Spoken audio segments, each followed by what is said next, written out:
Ara'aita allati yukazzibu bid-din fadzalika allati yad'ul yatim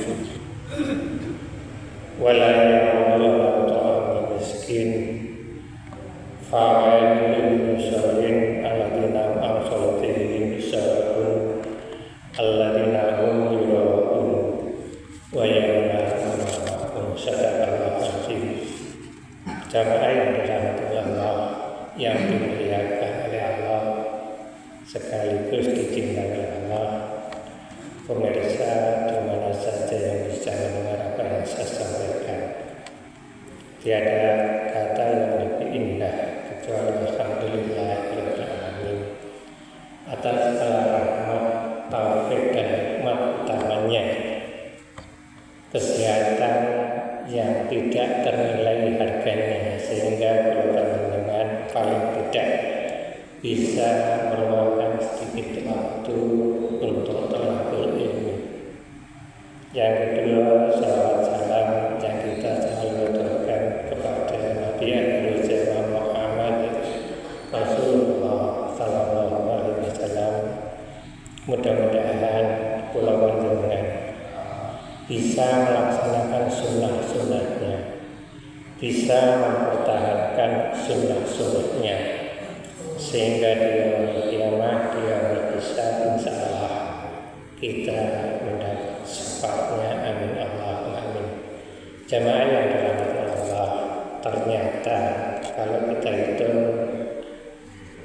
hari ini tanggal 9, insyaallah Perserikatan sudah mengumumkan bahwa 1 Ramadan jatuh pada tanggal 18 Masehi 2026 bulan ini. Jamaah yang dirahmati Allah, pemirsa di mana saja yang bisa mendengar apa yang saya sampaikan. Saya mendapat pertanyaan dari netizen. Pertanyaannya ngeten,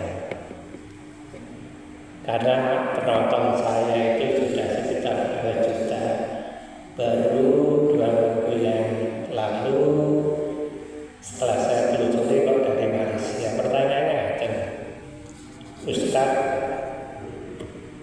bagaimana tradisi nyadran, bagaimana tradisi nekar?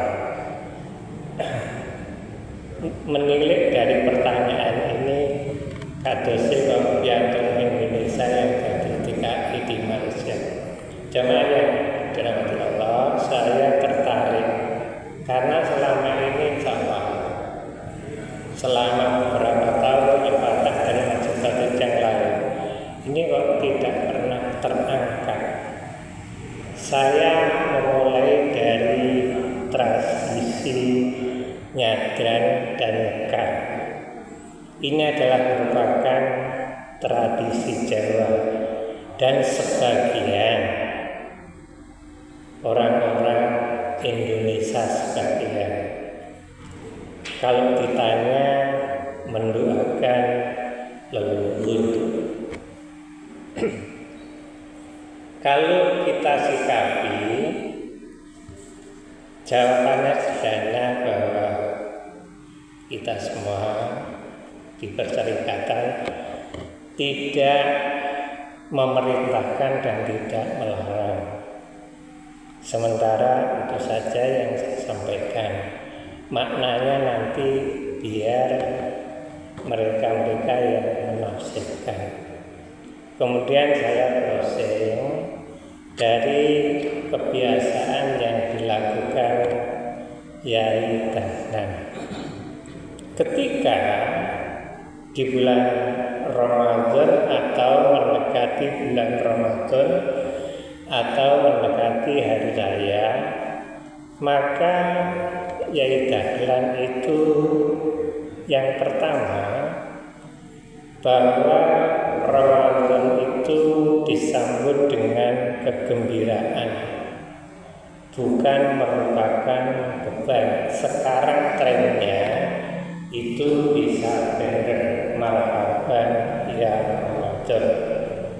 Jamaah pemirsa kajian pada subuh di Masjid Ikhwanul Muslimin yang dirahmati Allah, pemirsa di mana saja yang bisa mendengar apa yang saya sampaikan.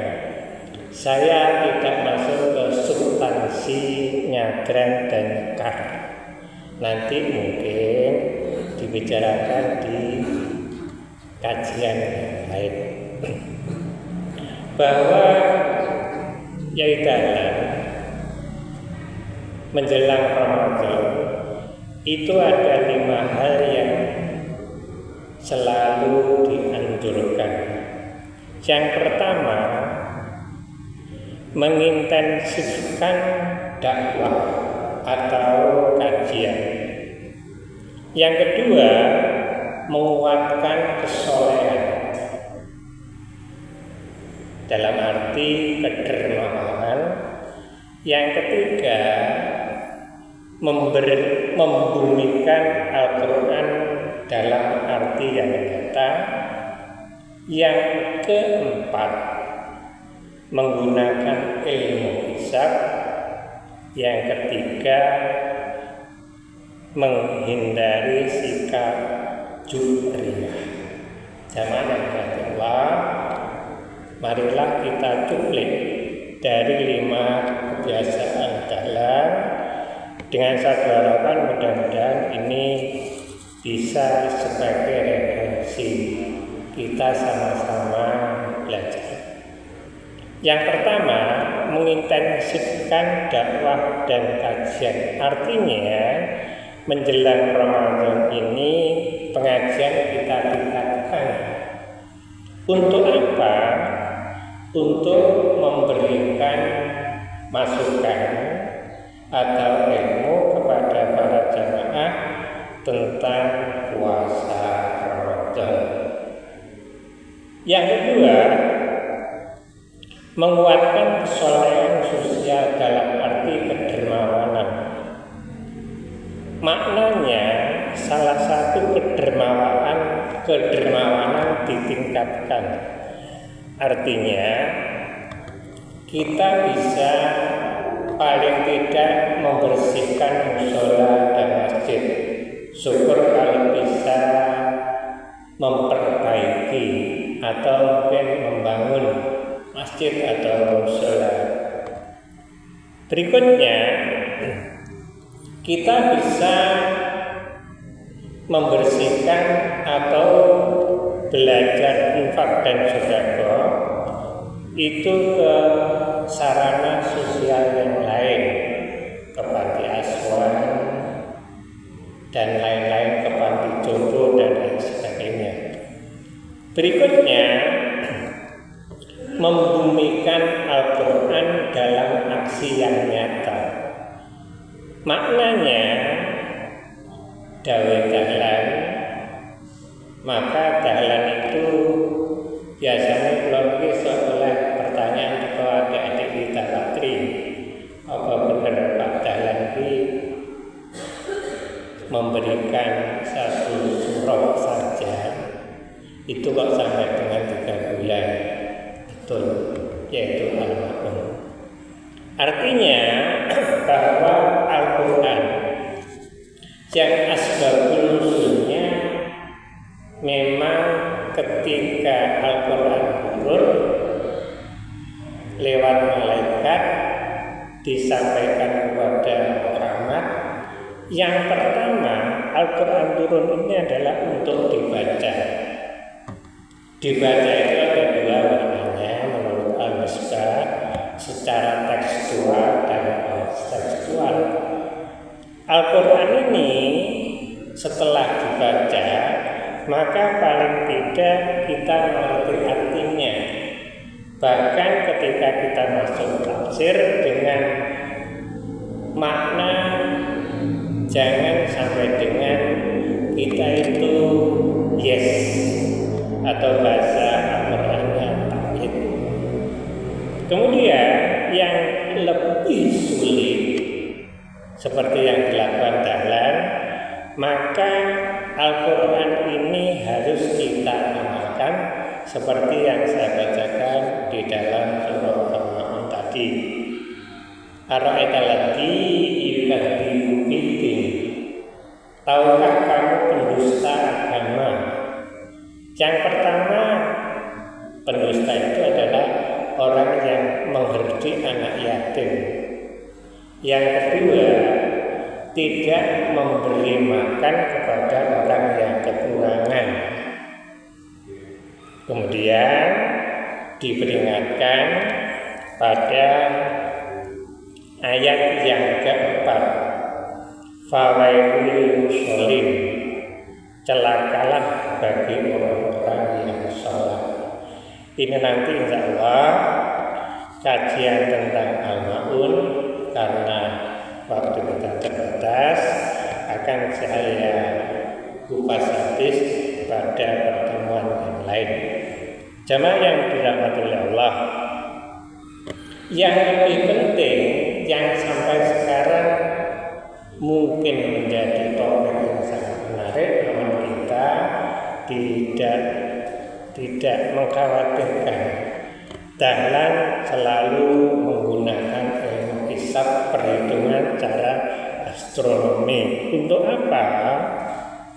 Untuk menentukan kapan Ramadan itu dimulai.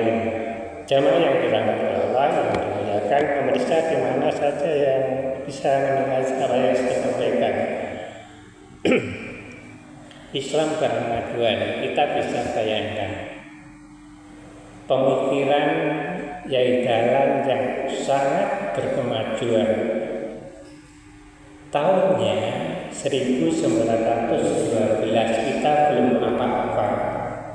Kalau kita hitung saat ini sekitar 114 tahun yang lalu, Dahlan sudah mengerti ilmu astronomi. Kapan bulan itu bisa dilihat sehingga digunakan sebagai penentu awal Ramadan.